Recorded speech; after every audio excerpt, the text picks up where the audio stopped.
wellness and well-being. In that regard, would have with us Dr.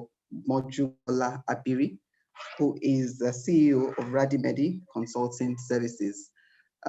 She'll be talking to us today about work-life balance, mental wellness, and the pressure of working remotely. I would now hand over the proceedings to my colleague, Mr. Chinedu Ozo, who will do better introduction of the panelists and sort of lay down the ground rules. But I would just like to say that you will notice that there are two boxes with which you can interact with the panel and with yourselves. The Q&A section is for you to indicate questions if you have any, whereas the chat box is for you to sort of generally interact with other participants and perhaps panelists. So I'll enjoin that if you do have questions, please use the Q&A section. And if you just want to chat to indicate your presence at this webinar, please feel free to use the chat box. Thank you. Chinedu.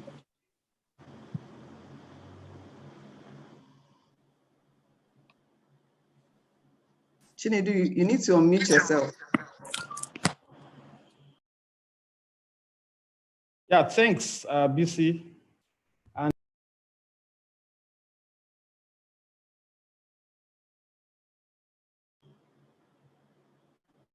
you're still on mute. You're on mute.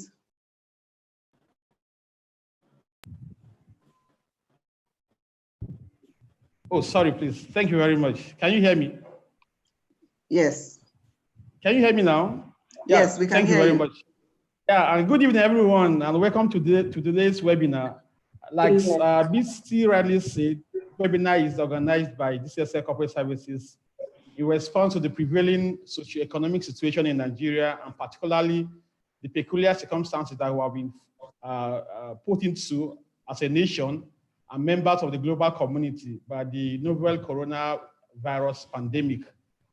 As BC rightly said, this event is one in a series of webinars and training programs through which DCSL intends to reach out to the professional community with a view to reminding us of our obligations and duties under extant laws and regulations, preparing us too for the not too convenient work lifestyle being foisted upon us as a result of this pandemic, and also hopefully prepare us for the life after the pandemic.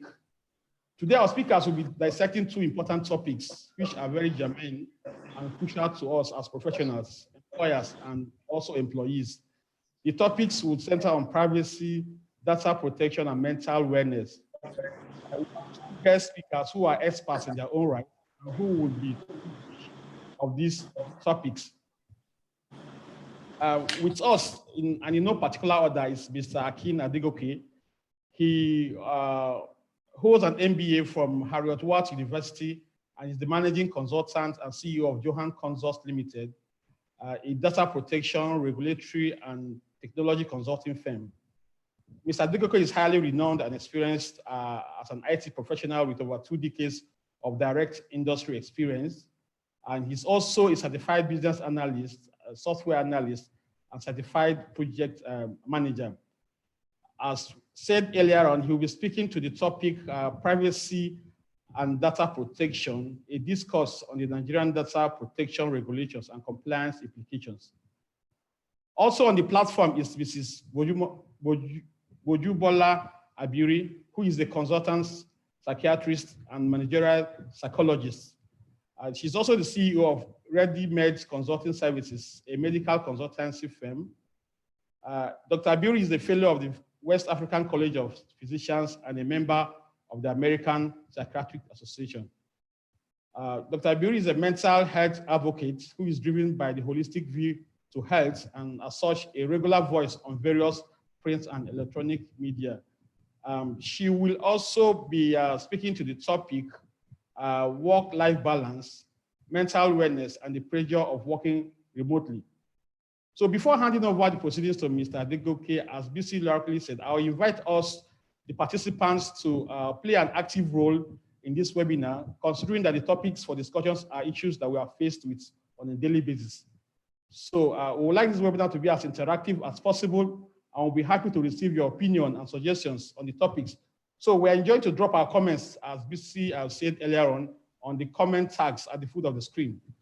We will try to read as many comments as time allows. There will also be a Q&A session at the end of each session, at the end of each presentation. The presenters will give some time to respond to your questions, then as time allows too. So I now invite Mr. Adegoke to make his presentation.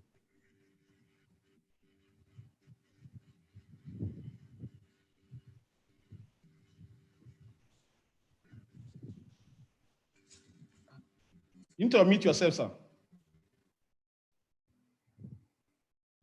Sorry. Good evening, everyone. Like you said, my name is Akin Oyegoke, not Adegoke. I'm the managing consultant of Johan Consults, which is an IT consultancy with special focus on data protection. We are also a licensed DPCO, which is a data protection privacy organization licensed by the regulatory body in Nigeria, which is NDPR. Today we're going to talk on the Nigerian Data Protection Regulation, which is NDPR. So I'm going to share my screen so I can put the slide up.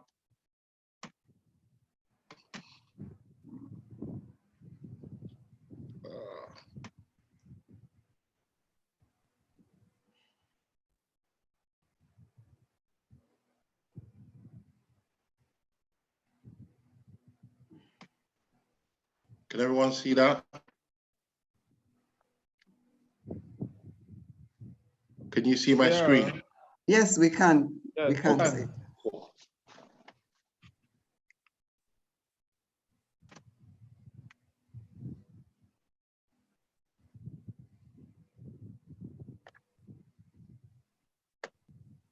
So I'm going to go straight ahead now into an introduction and the background of the Nigerian Data Protection Regulation. The Nigerian Data Protection Regulation, also known as NDPR, was released by the Nigerian by NDPR. NDPR is a regulatory body on the 25th of January 2019.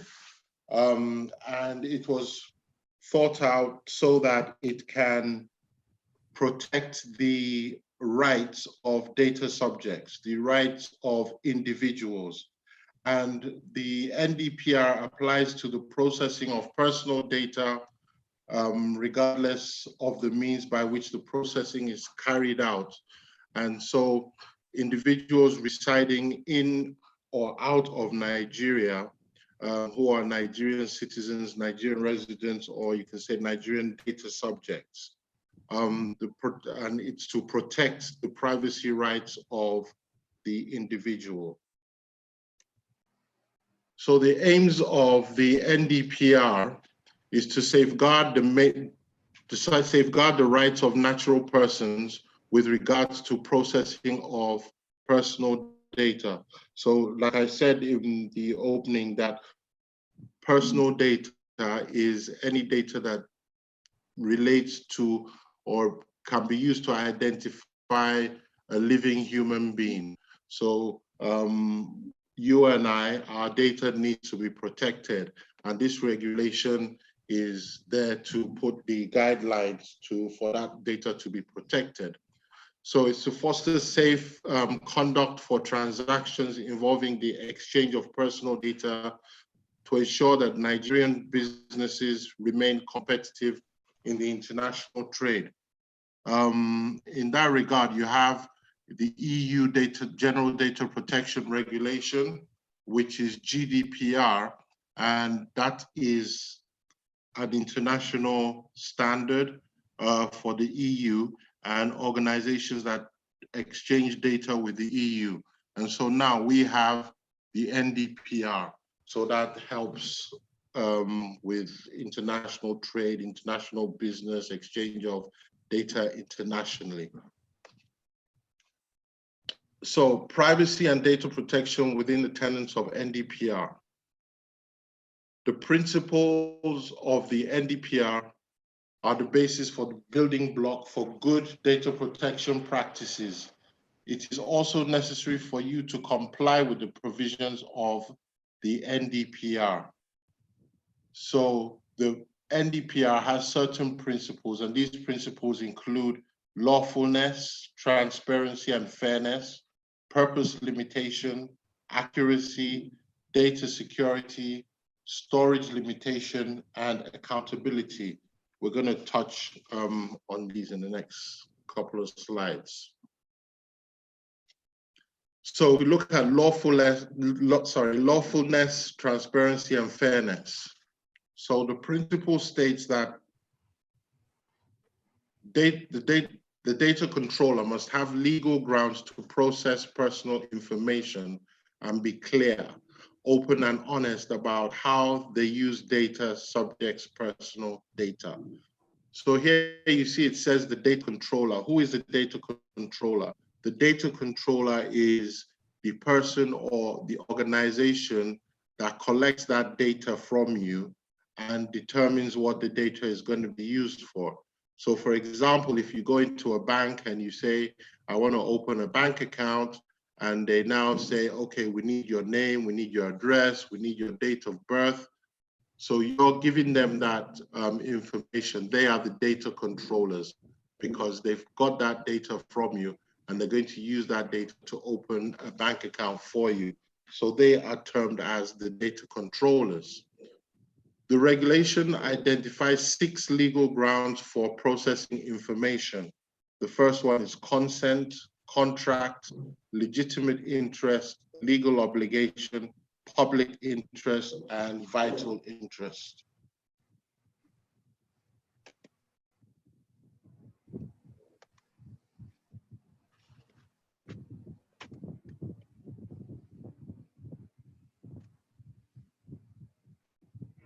Sorry,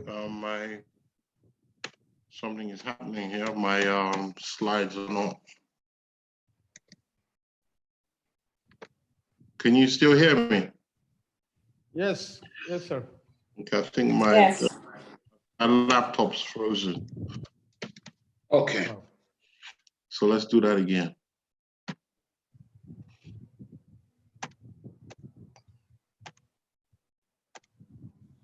Okay, so purpose limitation. Organizations must have a clear and valid purpose to obtain and process personal information. Remember, I was telling you about, for example, if you go into a bank, you want to open an account and they're getting your information to open that. So there has to be a purpose for that. So the purpose of obtaining your personal information is for the purpose of opening a bank account. So one of the principles there is purpose limitation. So the organization has to have that in mind when getting your data. Accuracy. Organizations should periodically review information kept on individuals and delete or update incorrect information accordingly. Data security. Organizations should ensure that all necessary procedures and measures are in place to safeguard personal data. This may include security from internal threats such as unauthorized use, accidental loss or harm, as well as external threats and phishing malware or theft, okay?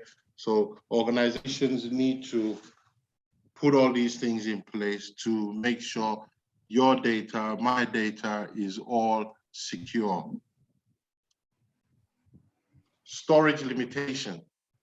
Organizations should delete or destroy personal data when they no longer need it for the reason for which it was obtained, unless there are any reasons for keeping it.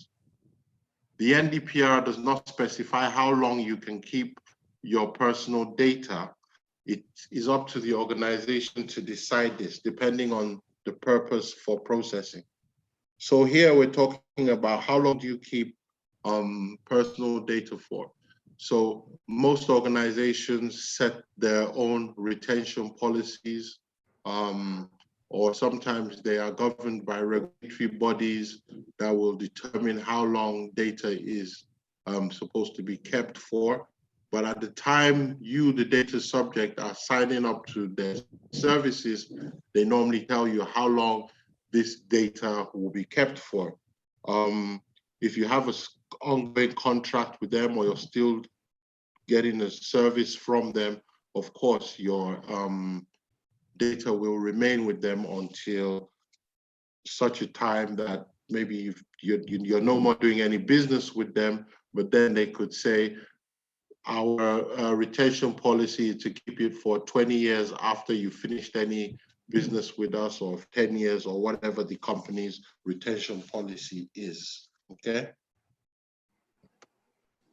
Then we have accountability. Organizations must take responsibility for data they keep and show compliance with the other principles. This ensures that organizations must be able to show the measures they have taken to show compliance. So one thing about NDPR is it's not just saying, yes, we're NDPR compliant, but show me how you are compliant. How do you prove compliance, okay?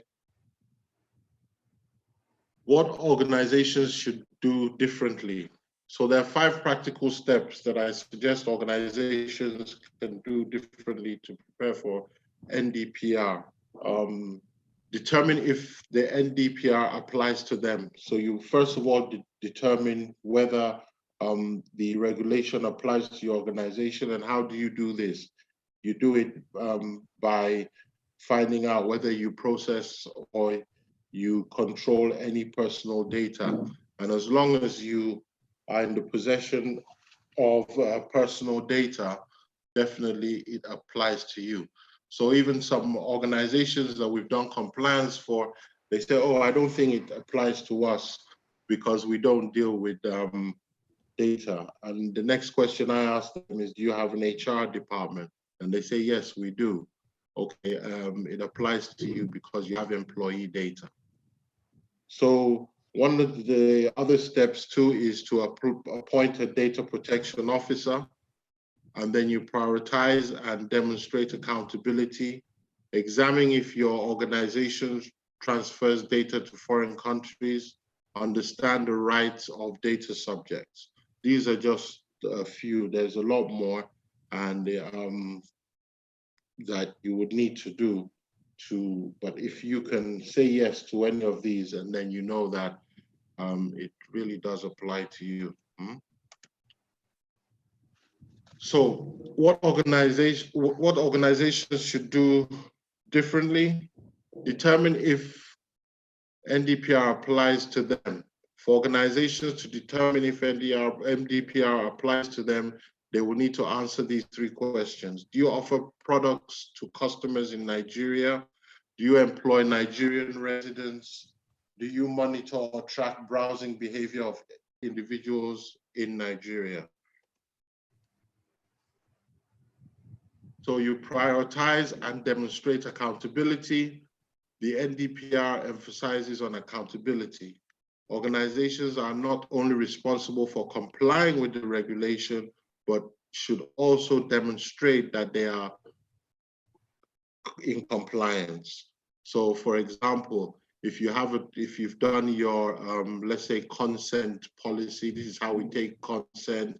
And so when the regulators come in, you're able to show them that, oh, we have a policy on consent and everything. But then I would ask you now as to prove that you take this consent. So how are you going to prove it to me? And so that is how to account for it, not just having it down as one of your policies, because a lot of policies are there which are not followed. Okay.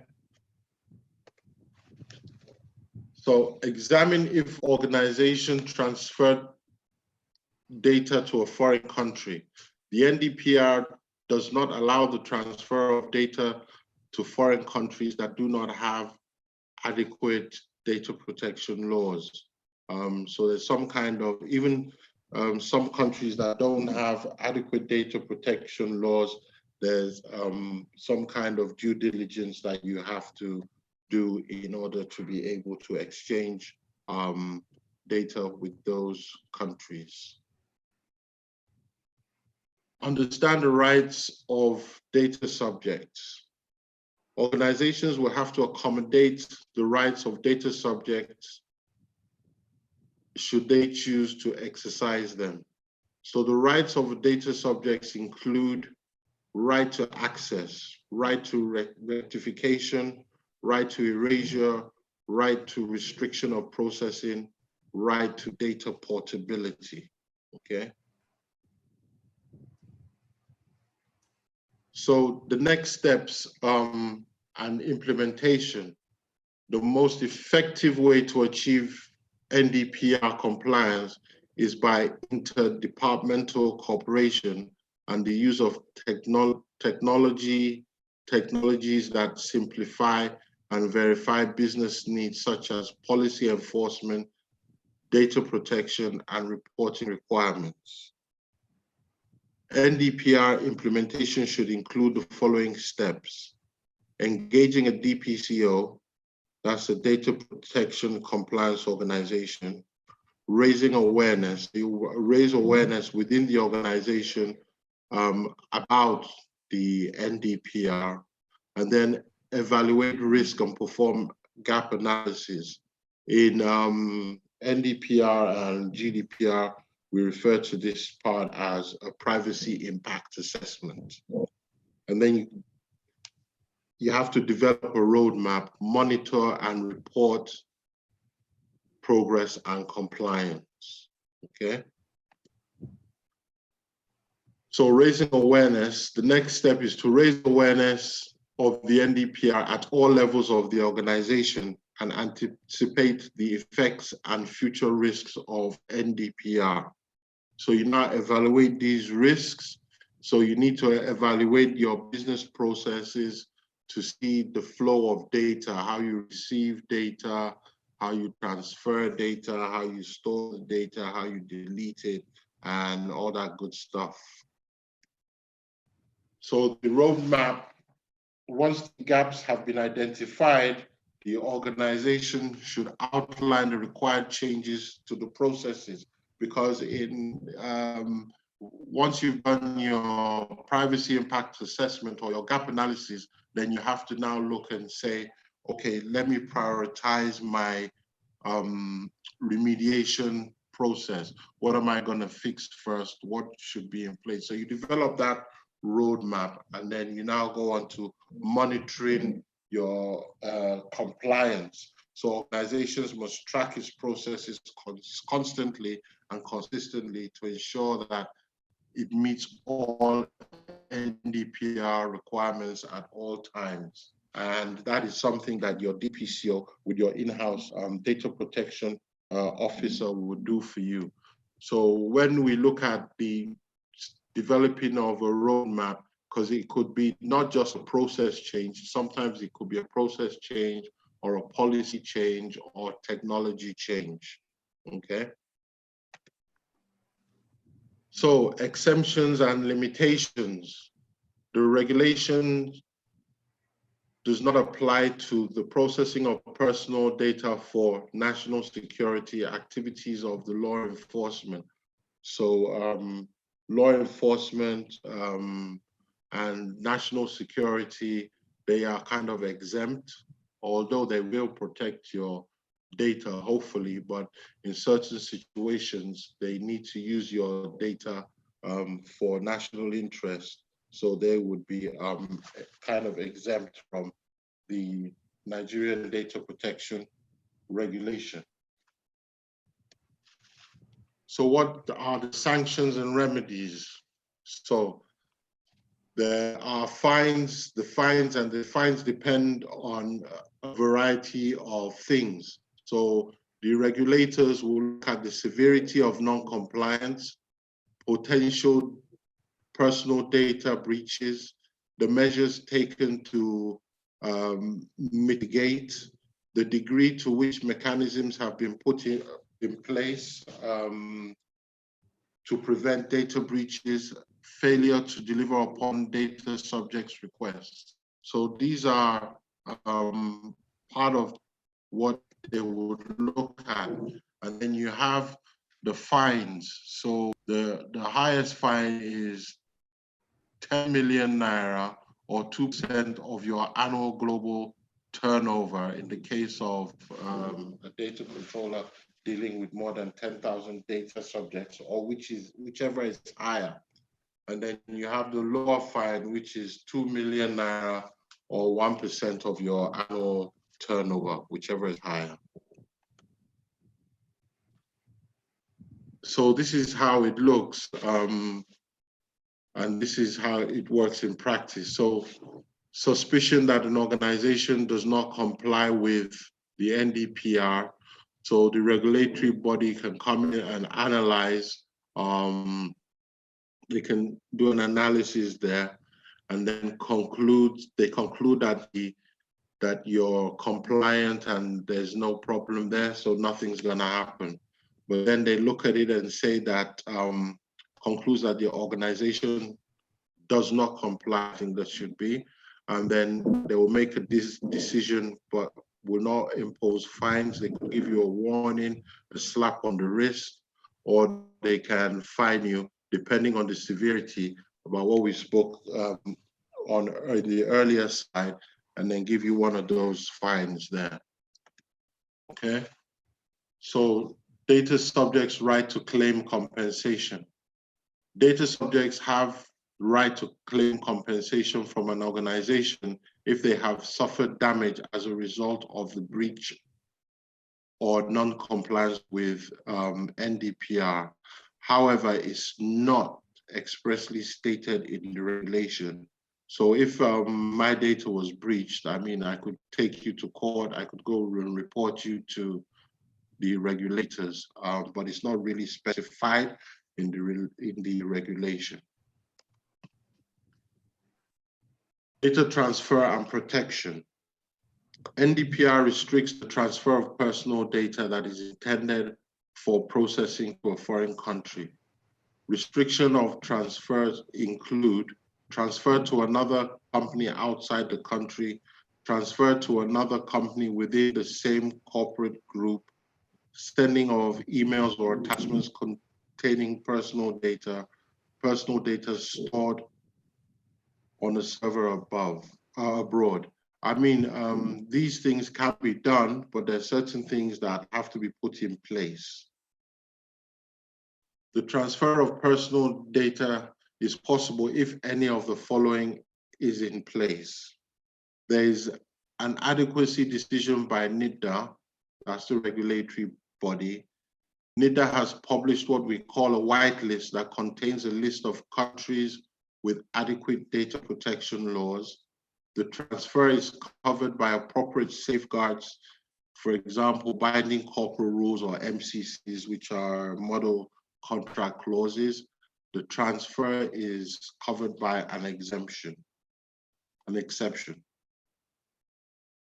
that's the end of my slide. Oh, thank you very much. Thank you, Major. Hello, can you hear me? I'm here.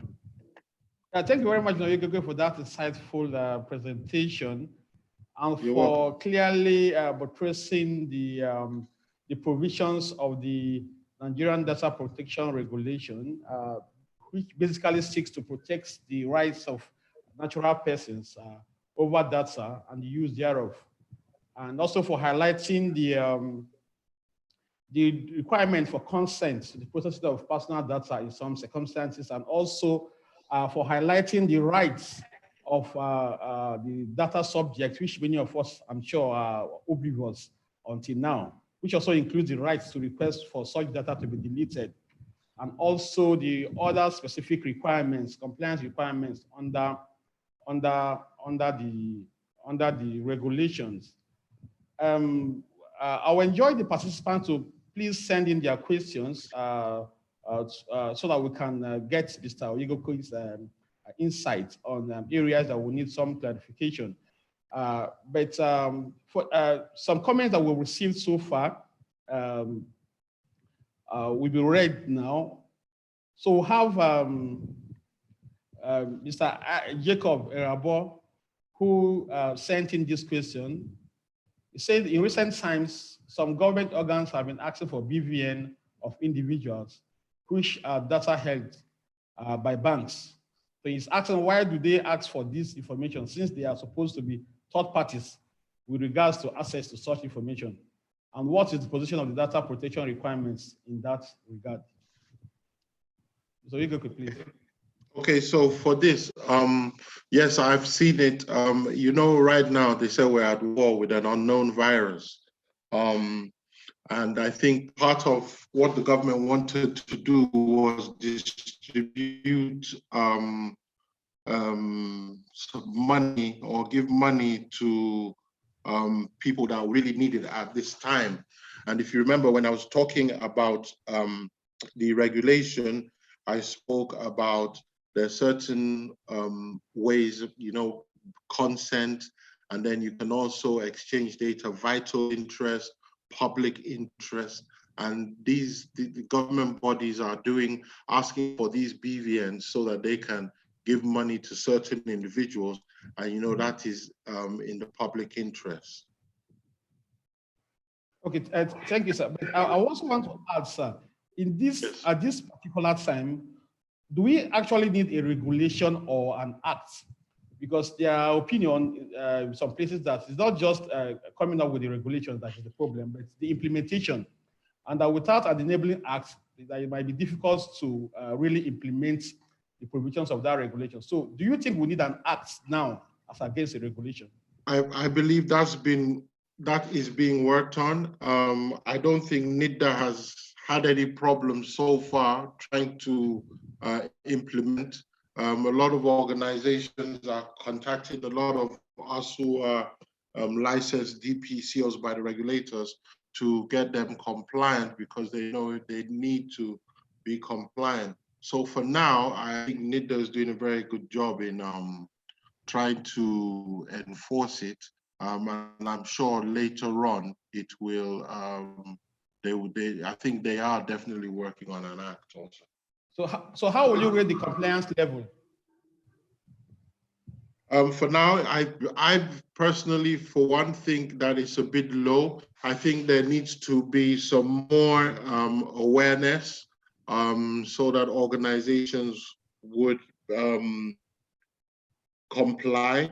But as with anything that is new and has just come up, I think we're getting there.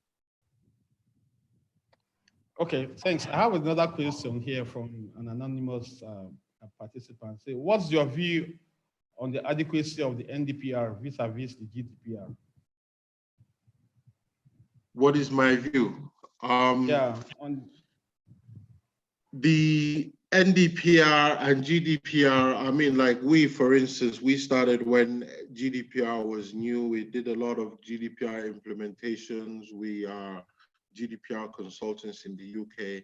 And the GDPR or the NDPR is very, very similar to the GDPR.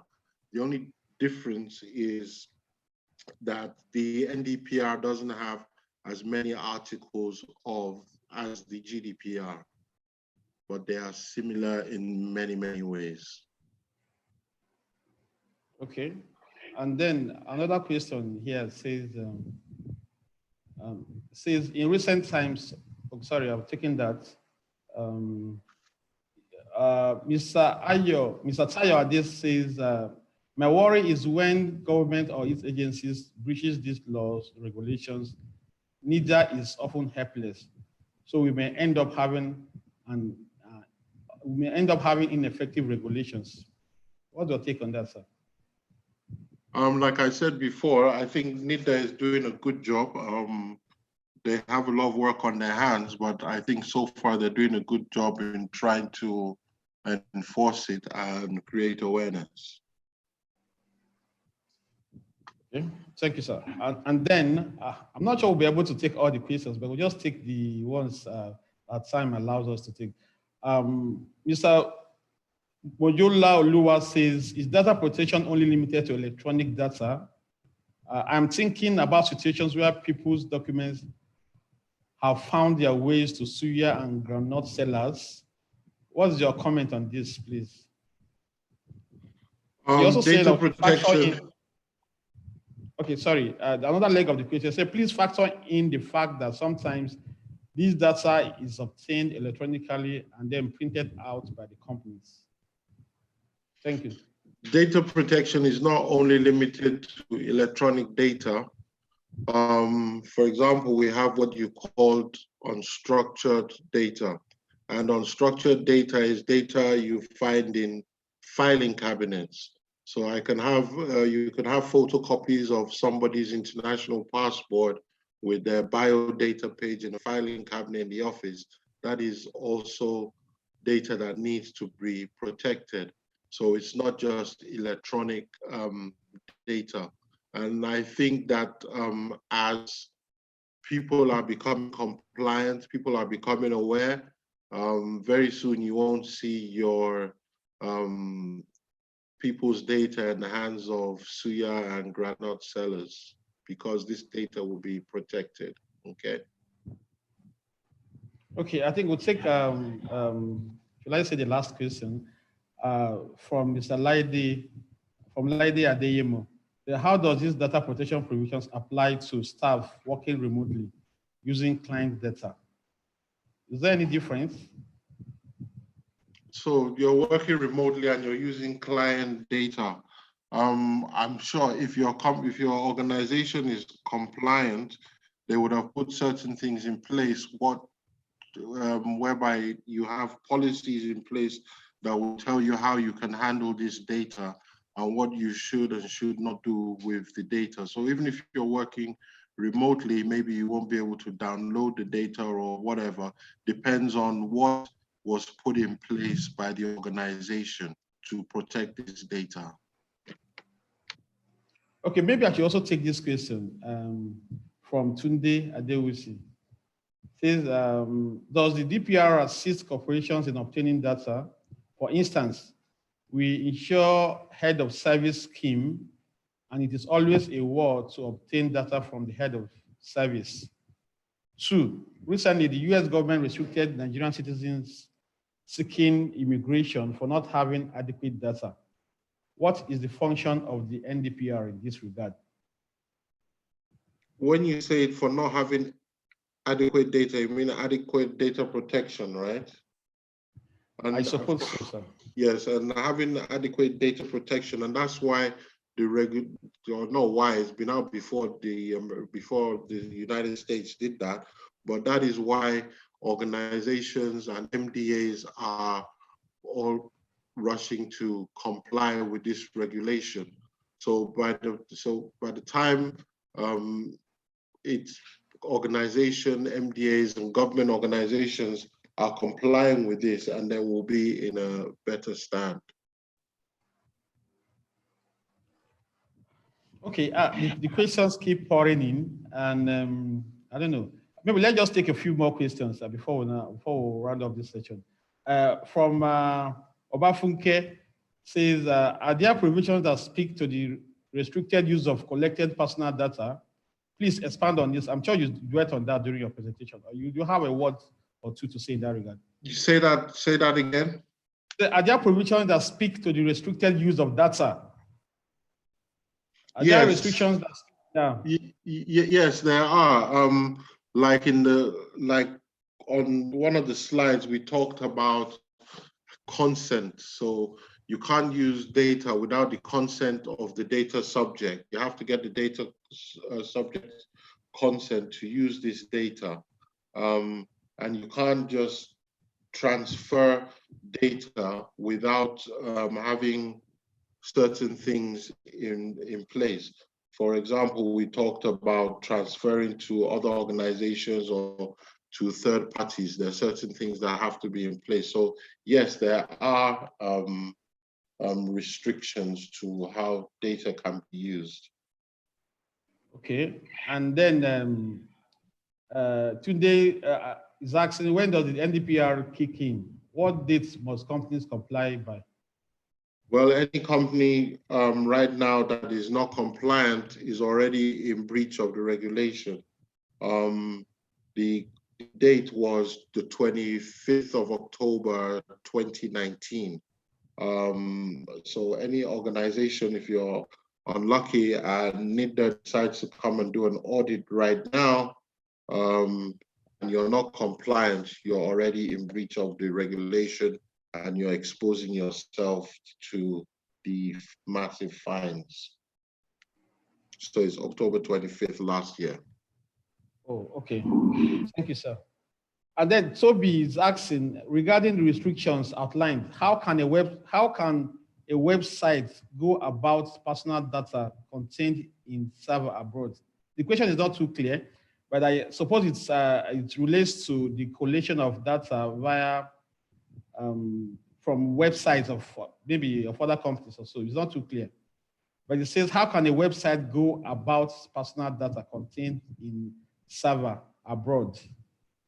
Maybe collecting servers from offshore, collecting data from offshore servers or websites. Is it applicable? Is it covered by the NDPR? If you're collecting data, like I said before, the main thing is whose data are you collecting, and do you have the consent of the data subject to collect that data? No matter where you're getting it from, do you have the consent? So when you say collecting, are you just collecting it, or are you processing data that you have consent to process? So the question is a bit, but if it's collecting data, the main thing is getting consent of the data subject. So can you throw more light on these two terms, collecting data and processing data? Can you throw more light on both, on those two terms? Okay, so we said you have the controller and you have the processor, right? So we said that the controller is the person who collects that data and determines what to use, what to do with the data. For example, I gave the example of a bank, right? You walk into the bank, you say, I want to open a bank account. They give you a form. They take all your personal information and they get your consent to open the bank account, right? So they are the controllers of that data, okay? Then we now said you also have processors of data. So who is processing my data? The people that collect this data, manipulate it, or whatever they do with that data on behalf of the controller. So the controller tells them what they can and cannot do with that data. So you can have a controller who is both a controller and a processor, or you can have a controller and a separate, processor. So if I go to, if I call a call center, for example, if you have a bank account and you want to now talk to customer service, sometimes, for example, a lot of UK banks, their customer service is or their call center is outside the country, could be in India. So when I call, they pick up the phone, they ask me some security questions. That means they have my details, right? And then they give me the information I want. That's me calling the call center. So those are the processors of my data. But my bank has given them that information and they've told them what they can and cannot do with the data. So that's the difference between the controller and the processor. Okay, thank you very much, Mr. Yudupe, for that insightful and practical presentation. I'm sure we'll be able to circulate your slides to the participants at the end of this session, so that they can get better insight into the issues that have been discussed in the presentation. Thank you very much, sir. And you're welcome. Yeah, we'll now go to the next presentation by Dr. Abiri, and on corporate, on work-life balance, mental wellness, and the pressure of working remotely. I'm sure this is very, very germane and relevant to what we are passing through now in the light of the current lockdown as occasioned by the COVID-19 global pandemic. So we'll invite Dr. Abiri to please take us through her presentation.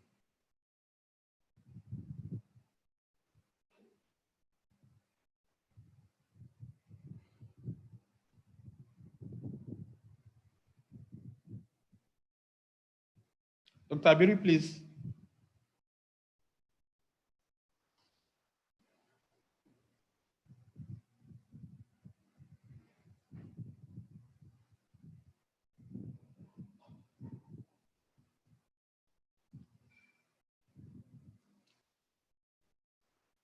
Hello, doctor, can you hear us? Dr. Abiri, you need to unmute yourself.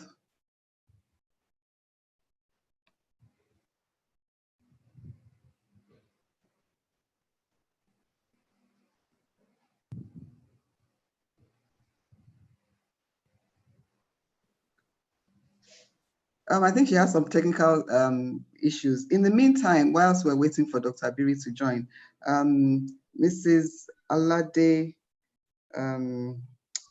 Adeyefa has a question for Mr. Okay. Okay.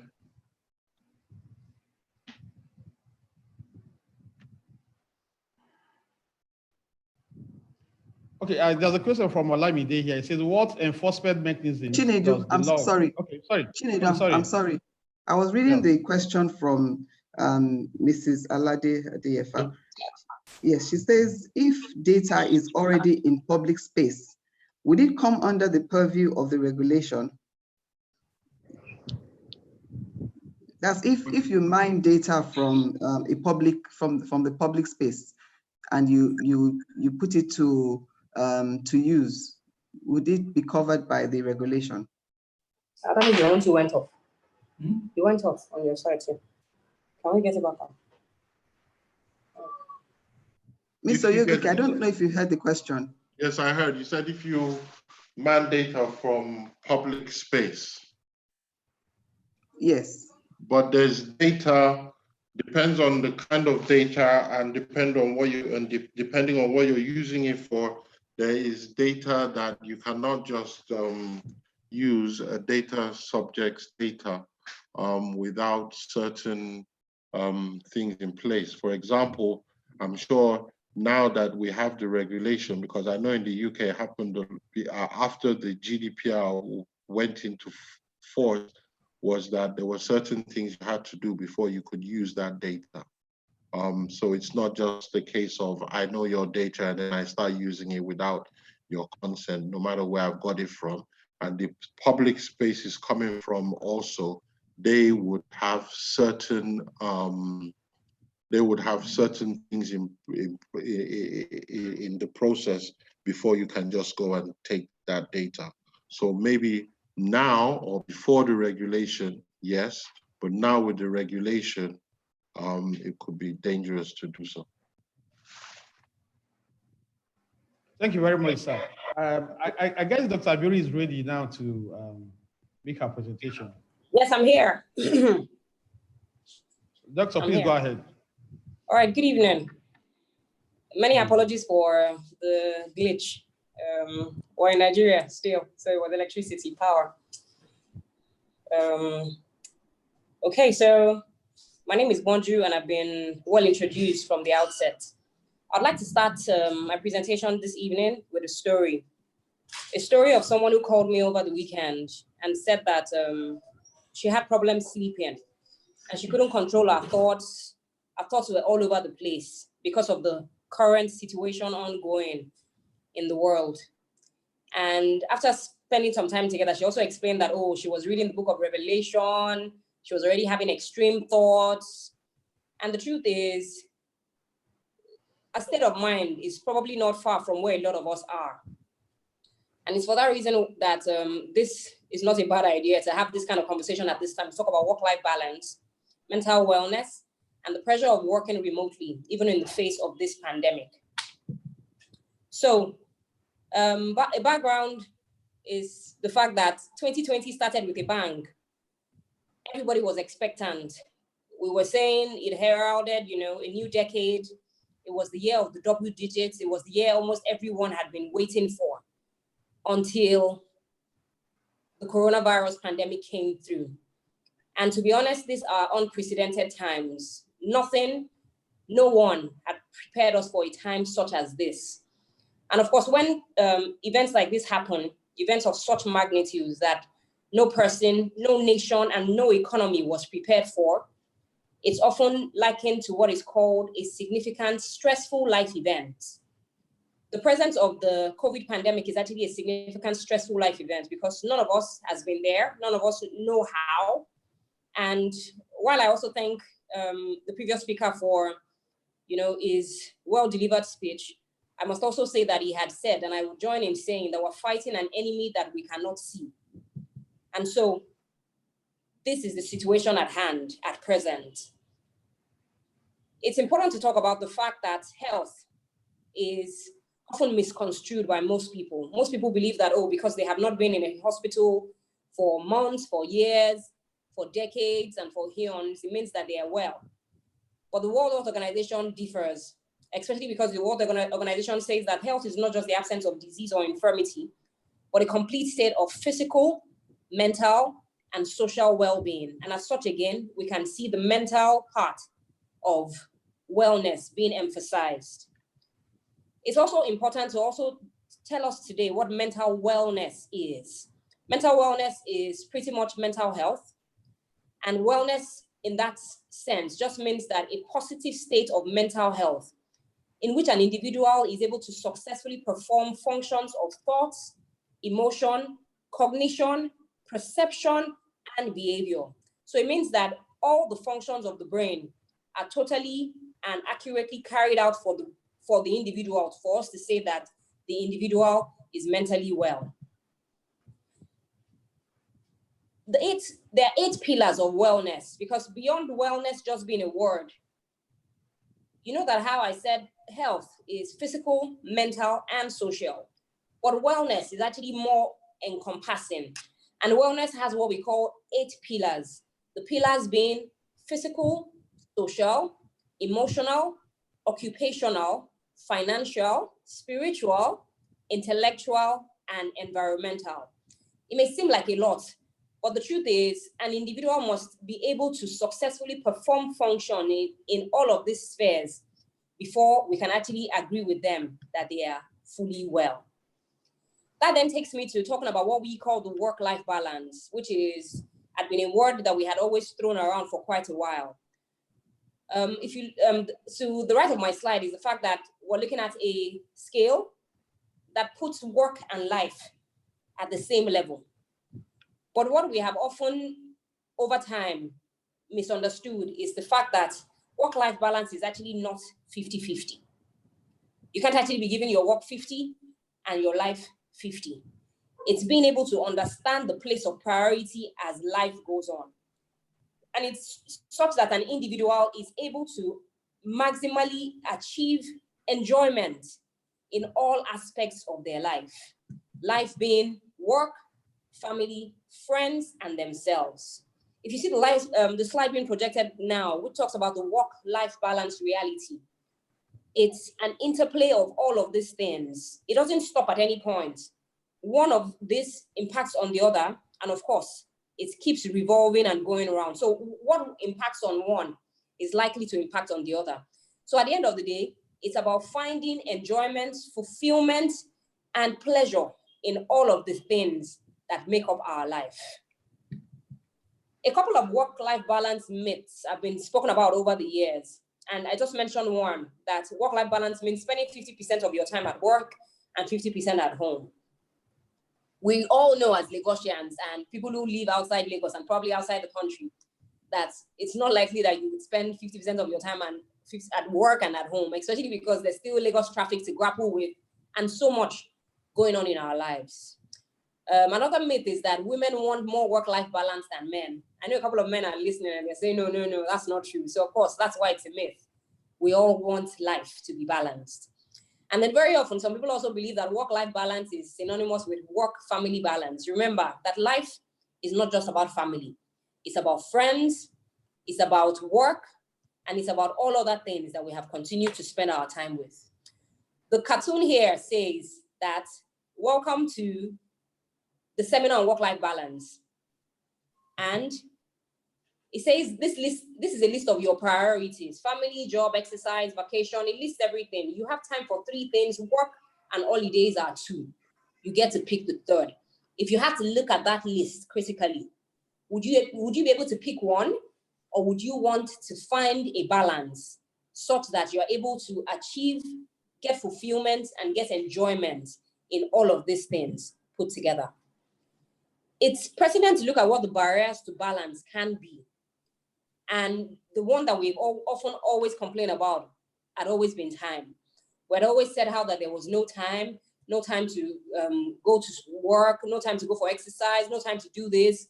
And then it may appear now that, oh, we have all the time in the world. Time had always been a major constraint to finding balance. For some other people, it's about always saying, oh, I should do this, I have to do this, finding a reason to often always do everything per time. Feeling guilty also is one of the barriers to balance. Feeling guilty that you did not achieve certain things at a point in time is one of the barriers to balance. And that often comes when people can't say no. They often take on anything and everything just to make everyone happy. Pretty much people pleasers. And then in a bid to climb the ladder to success, people are unable to achieve and enjoy their lives in all of these facets that we have spoken about. That is also a barrier to balance. And then the failure to set limits, because we often always feel like, oh, we have to do everything at every point in time. We must be jack of all trades. It's also one of the barriers to balance. I'd mentioned about not being able to say no, and also comparing ourselves, our lives, our family, our careers, and pretty much our success to everyone else, not knowing or not wanting to agree that success is a personal thing. And what is success to you may not actually be success to another person. These are some of the factors that I've identified as being a barrier to balance. Stress, because we're talking about stress today as well, is something we should talk about. Before life became like this, and especially because this is our new normal, we often talk about how stressed we are, how there's so much stress going on every day. There's stress at work, there's stress in traffic, there's stress at home, there's stress in church. But the truth is, stress is normal. And, you know, like someone said to me today, now we're working from home. I mean, I know that before now, a lot of people had prayed for a time like this, where you didn't have to go through Lagos traffic, you didn't have to think about trailers, the yellow buses. But to be honest, because of the remote work that we're doing at home, a lot of people are actually undergoing much more stress at the home front. Somebody said to me this morning that a top executive at the office said that in a day, she receives close to 300 emails.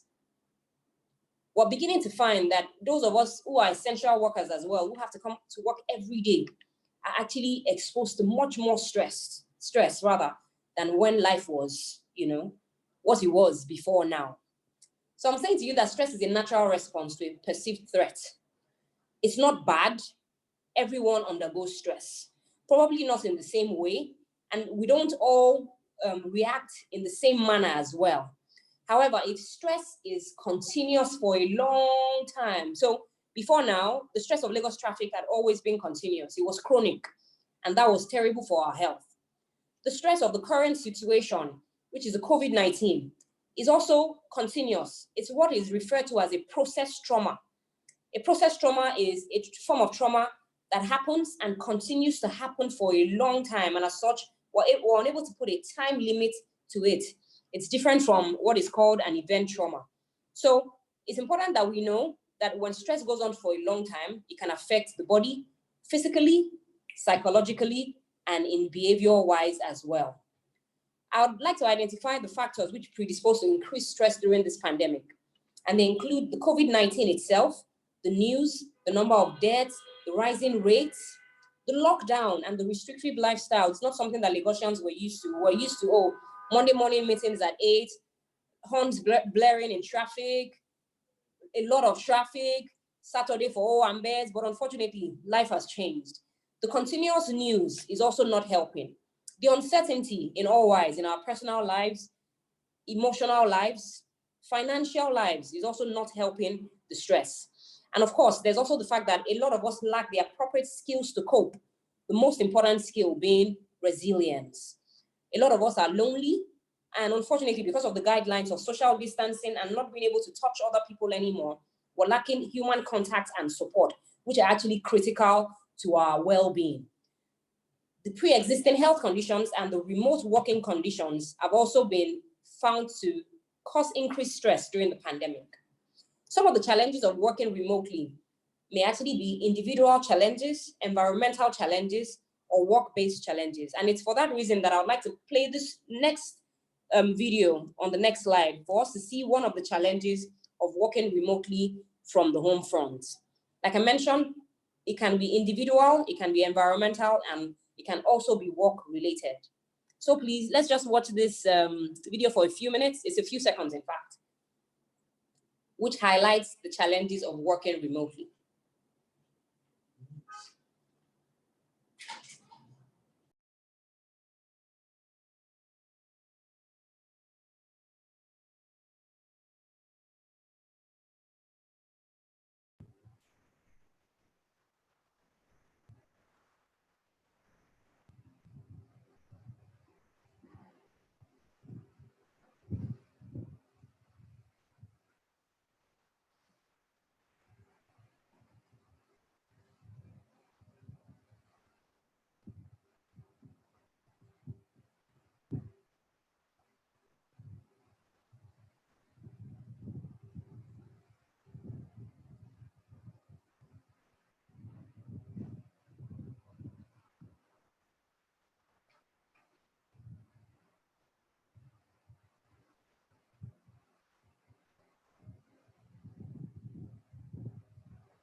All right, apparently we have a bit of difficulties making that happen, but the video was basically that of a professor who was speaking to the BBC News Live when one of his children actually walked into the room while the interview was being conducted.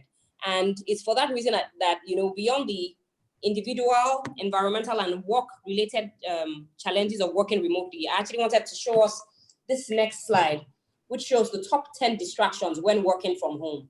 And the top of the list was family demanding attention, difficulty concentrating on work, children, family, pets, difficulty accessing work equipment, noises in the home, poor internet connection. In Nigeria, I would like to add poor electricity to that as well. And of course, sometimes while we're distracted, we can also be distracted by the television. How do we know when we're stressed and under pressure? Like I said, stress is a normal response, but when chronic stress is there, it means that certain hormones that are not supposed to be secreted into the body are continually being secreted, cortisol especially. When an individual is unduly stressed and under a lot of pressure, they find that they are overly irritable, they're constantly worried and anxious, they have difficulty relaxing, difficulty concentrating, they have feelings of being extremely overwhelmed, or they can't exactly even say how it is that they feel. There are changes in biological functioning, and biological functioning pretty much just speaks to sleep, appetite, and sex. All of these things suffer. But what we find is that appetite may increase and people may find that they're beginning to eat a lot more. But sleep and sex are likely to suffer, and the individual finds that they actually have either a low libido or that they are not sleeping well. What we also find is that people have generalized body aches and pains that they cannot explain. There's persistent low mood, and very often individuals also start using alcohol, tobacco, or illicit substances of abuse to cope. How then can we achieve work-life balance and mental wellness? And the first thing I said is learn to be at peace with yourself. Pay attention to your needs and your feelings. And then you should have objectives that you're working on every now and then. Work towards them. Avoid distractions. It's important to maintain a healthy lifestyle. So whether you eat or you drink, ensure that you are having a healthy lifestyle. Build strong relationships, because relationships are the fabric of human existence. We all can't live in isolation all the time. We may be locked down somewhere, but we need to once in a while pick up our phones, talk to people that we love, spend time with the ones that we love.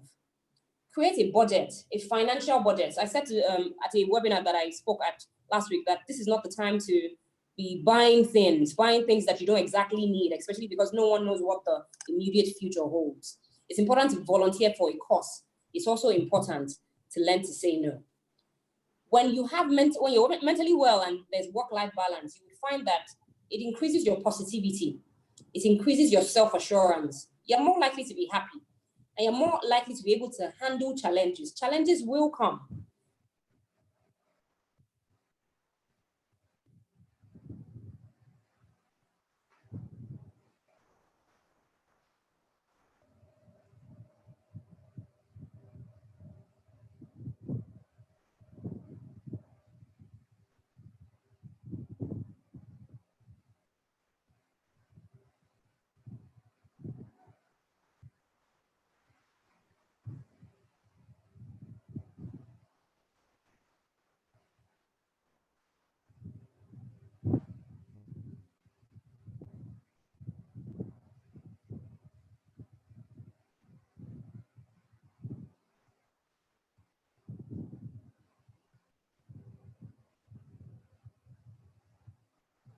Dr. Agiri, we can't hear you.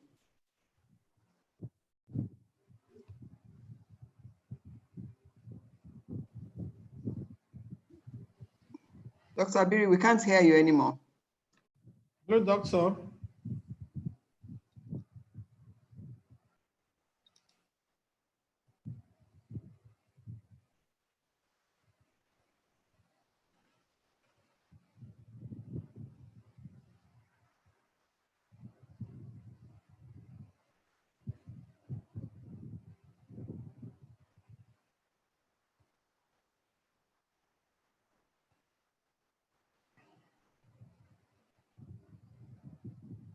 The video is frozen. Hello, doctor.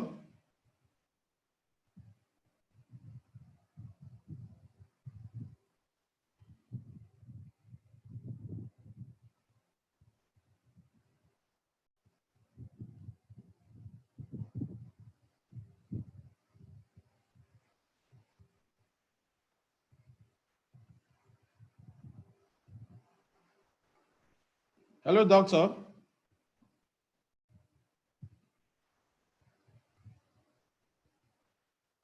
Okay, hello, doctor.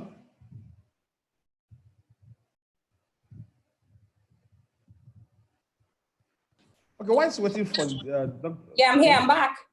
Okay, back, okay, fine. Sorry, many apologies for the break in transmission.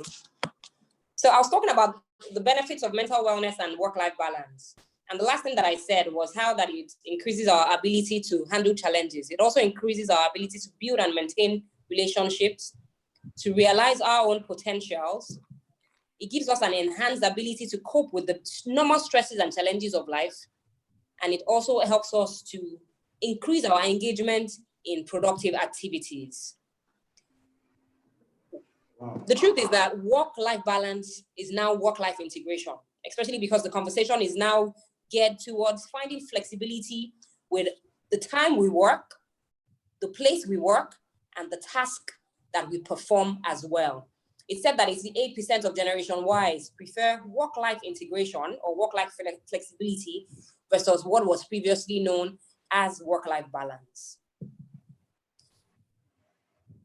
I'll be discussing a few practical stress management techniques, and they include,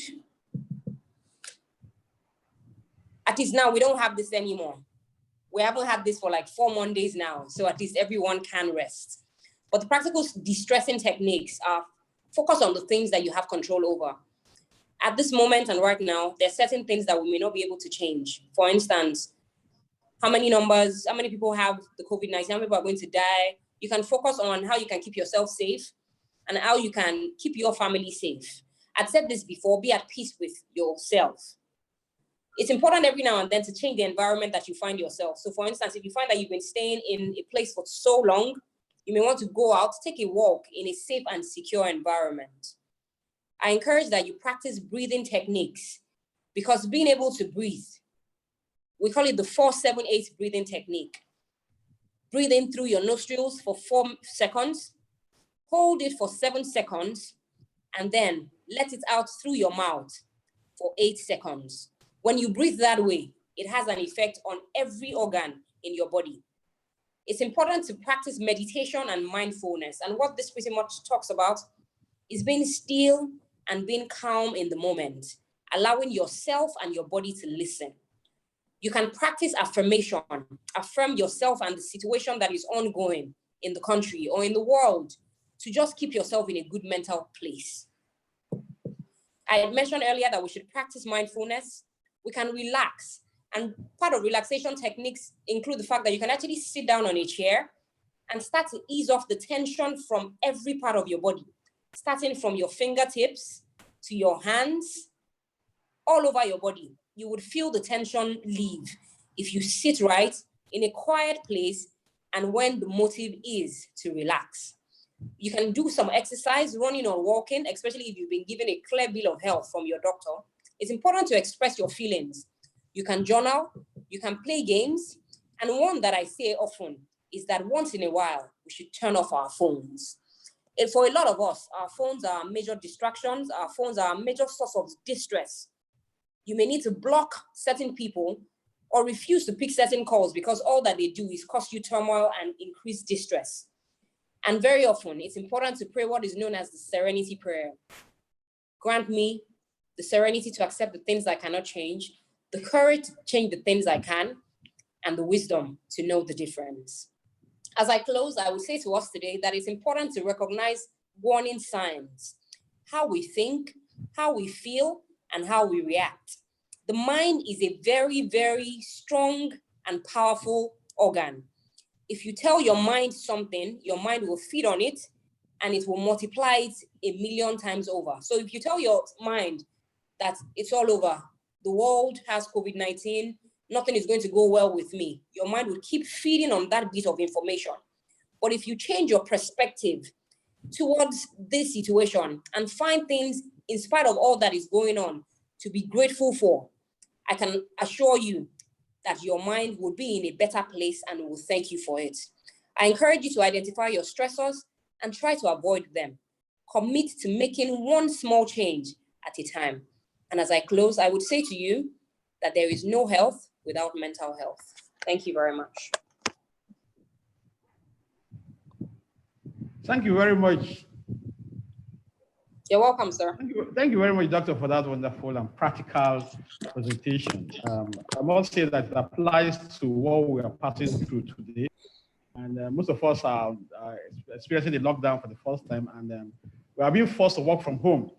So I'm sure the nuggets we've gotten from your presentation will assist us, to work better, smarter, and to also live healthily. And of course, we've also learned the need for us to, the fact that stress is not really that bad, but it only becomes dangerous when it continues for a very long time or becomes what you call a process trauma. Yeah. And that event traumas, on the other hand, can be managed. And then, of course, we also noted that the challenges associated with working from home and also the need for us to learn to be at peace with ourselves. We have a couple of questions and comments, observations from the participants that I would like you to just to get your insights on. One of the participants asked if you consider remote working to be more stressful than the regular work style. Well, so I mean, my response to that will then be, I think that it will be dependent on quite a number of factors. Some of the factors which I had highlighted earlier, the individual. So for instance, the personality. For someone like me, I have a personality and attitude that always wants to be on the go. It's difficult to keep me in a place for too long. So making me work remotely at home, the work may not even be stressful. It may be the conditions that I find myself not being able to leave the house when I would want to. But of course, because I'm an essential worker, I still get to go out. And this is me wondering and telling people that at home that you guys are really trying. You're staying at home, but remote work for a lot of people, and it's not just me. A few days ago, I was awake and my friend was awake at 3 a.m. and she's saying she can't sleep. The deadlines are so much. There's much more work than there was at the office. I honestly believe that the stress of working at home and working with all the distractions that that we're not used to before. So imagine that at work, you just used to work with adults who were able to stay in their own space. Now you're having to run into toilets to receive phone calls or run onto balconies because you don't want your children to be heard on the other side of the phone. There are light fluctuations, things that would pretty much have been, sorted out at the office. So to be honest, I think at the end of the day, it will be industry specific.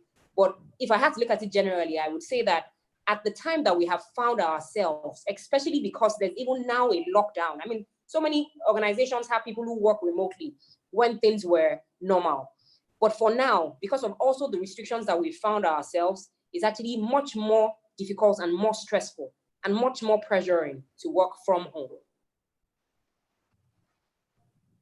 Okay, thank you, ma'am. Thank you, ma'am. I think that answers the question. The other participants observed that we noted your comment on the fact that we should learn to be at ourselves or oneself, and then asked, is it possible to be at peace knowing that there are so many negative events happening around you? For example, the COVID-19, people are dying. There is not enough sufficient funds, to maintain oneself, family, and relatives. So, how do you achieve peace of mind given that particular circumstance?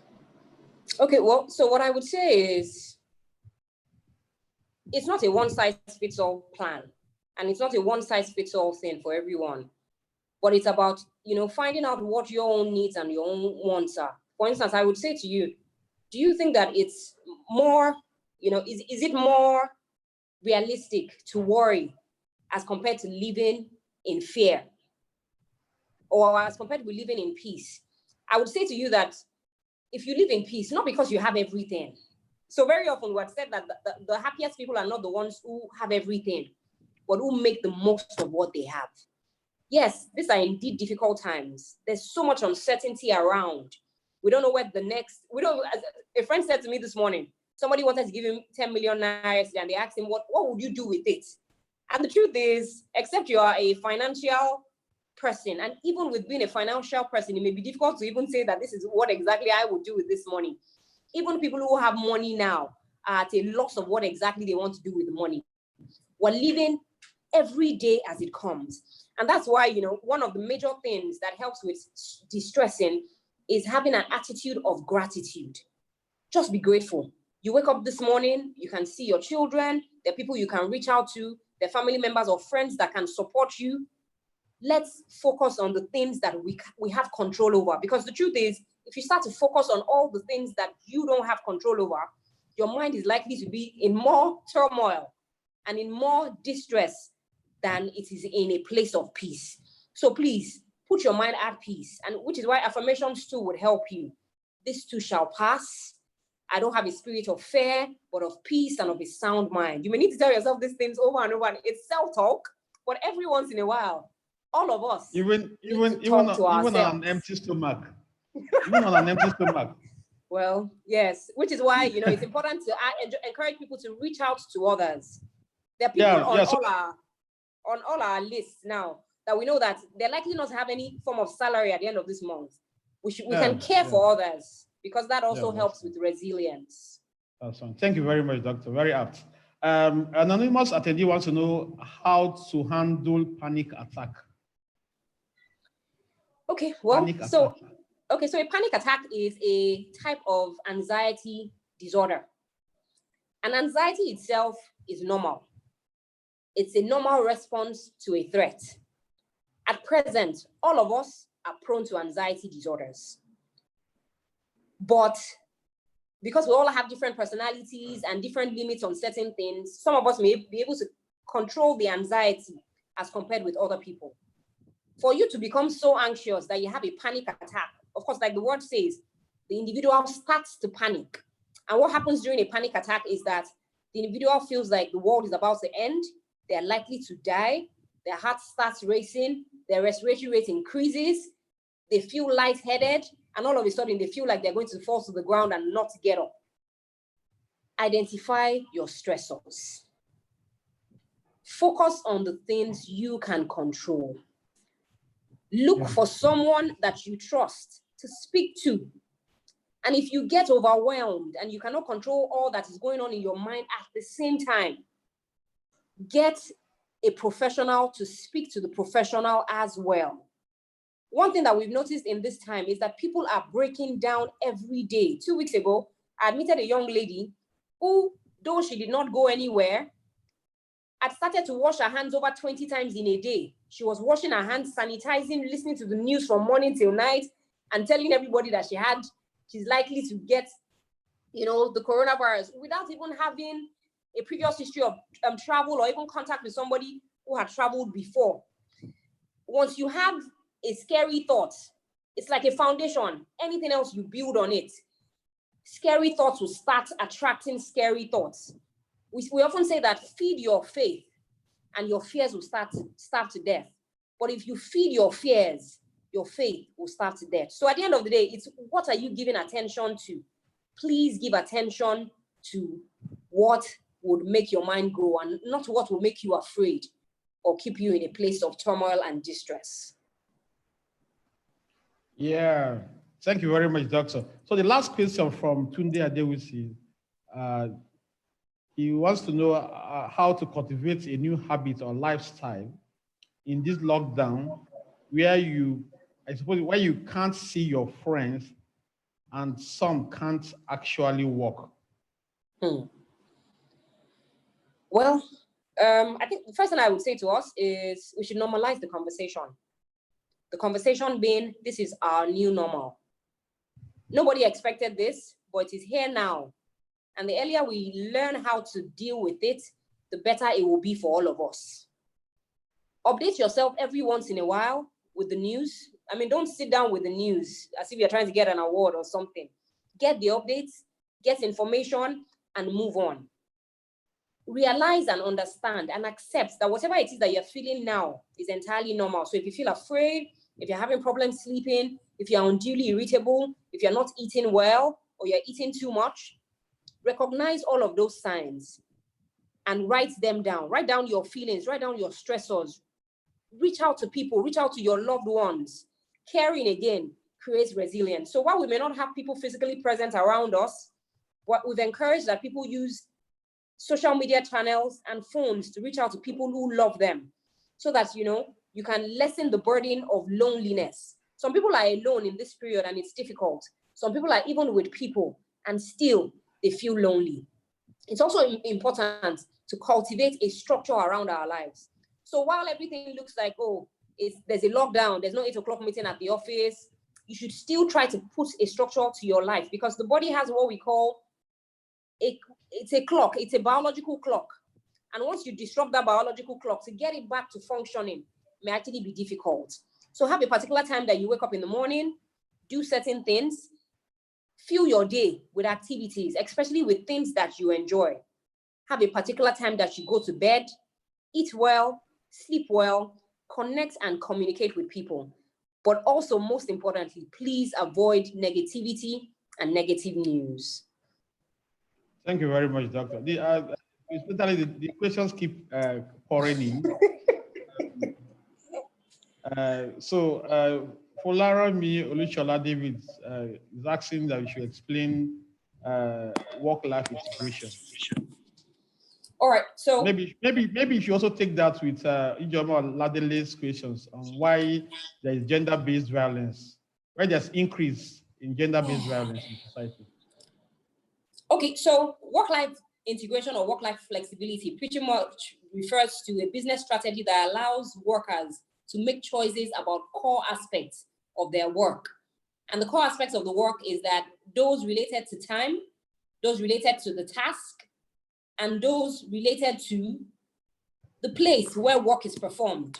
So for instance, most Generation Ys now and possibly disease are more likely to, enjoy working from home.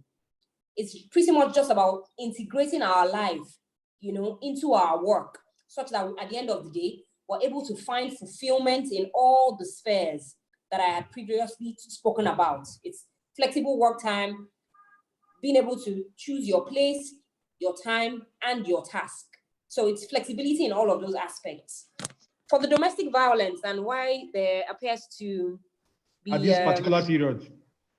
Well, I mean, it's tough and it's difficult and it's quite painful. But at the end of the day, I would say that it's because, you know, for many people, work had often been a place of escape from an abusive partner. People were using work to cope. But now when you're locked up with your abuser in a confined space, you have more interactions, there's nowhere to go. Everything about you is being monitored by the minute. It's the reason, and of course, there's a low tolerance of the abuser towards the abused in a time like this. That, of course, is not does not remove the fact that there's the pandemic going on. So there's the stress from that. There's the stress from the lockdown. There's the stress from uncertainty. And possibly many times, like we found, is the fact that people who abuse just always want to take power and, you know, lord their authority over the abuser. So it may be, you know, financial issues, it may be emotional issues, but they're just looking out for someone to pour all their anger and frustrations on. But it's largely because, you know, all of those people are confined within a space. It's not because the abuse had not been going on before now, but it's because they're spending much more time together in each other's space and in each other's faces. Okay, so I will have asked you for the solution to this, because I know you are not a marriage counselor. Well, and, I mean, I could lend my voice. It's okay. Well, it's difficult to say a solution, especially because these things didn't start happening in one day. There are issues that have been going on and on and on for so long. But if you find that you are in an abusive relationship or you're in an abusive place, I know that Lagos State DSVRT, the Domestic Violence and Domestic and Sexual Violence Response Team, has certain numbers that women or men or children who are being abused can actually reach out to. The numbers, I guess we can always call the emergency numbers, the 767 and the 112. So if you find that you are being abused or you find that someone else that you know or love is being abused, please reach out and get help for them. Thank you very much. Thank you very much, Doctor. The last question, I think I have the answer to the last question. Mr. Oguntoye Olubumi is speaking the minds of so many people here. He said, do you support that there must be special incentives for those who are working from home now? And the answer is yes. So with that, Doctor, we want to thank you for such a insightful presentation. Yeah. And we'll just take final words from Mr. Oyegoke and yourself before we now. Okay. Mr. Oyegoke, please, your final words.